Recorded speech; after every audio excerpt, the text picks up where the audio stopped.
paz do Senhor, meu irmão. A paz do Senhor, minha irmã. Sou a pastora Eliane e trago para você gotinhas teológica. O tema de hoje, a adoração dos serafins. Em seguida, Isaías percebeu seres que só aparecem nesse texto, os serafins. Então, estão voando, localizando acima do Senhor. Isaías logo percebe que eles têm 6 asas, ou 3 pares delas. Mas um detalhe lhe parece importante. Somente 2 são usadas para voar. As outras 4 servem para cobrir o rosto e cobrir os pés. Isso enfatiza a reverência que essas criaturas celestiais têm diante do Senhor. Os serafins jamais experimentaram pecado. São totalmente puros e servem ao Senhor diante da santidade dele. Mas nem eles se atreveram a olhar diretamente para o Senhor. Não poderia haver descrição mais enfática da santidade de Deus do que essa. Não poderia haver descrição mais enfática da santidade de Deus do que essa. Na história do povo de Deus, algumas pessoas sentiram de perto o peso da santidade de Deus. Uma delas foi Davi, na famosa história em que decidiu trazer a Arca da Aliança de Kiriat-Jearim para Jerusalém.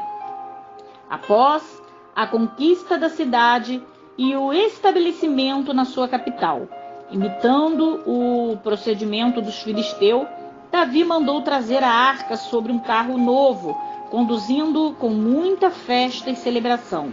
Mas diz a Escritura que, um certo ponto, os 2 tropeçaram e um homem chamado Uzá estendeu a mão a fim de segurar a arca para que ela não caísse. Naquele momento, naquele exato instante, Uzá foi fulminado pela ira de Deus ao cair de morto.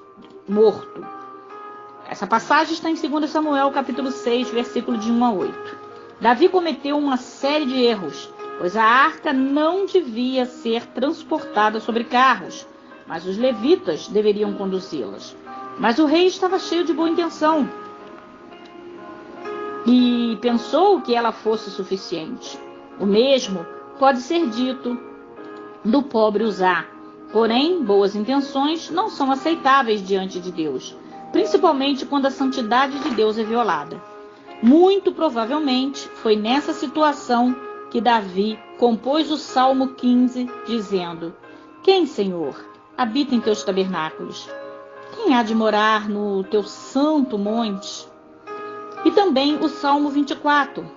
Quem subirá ao monte do Senhor? Quem há de permanecer no seu lugar santo? Versículo 3.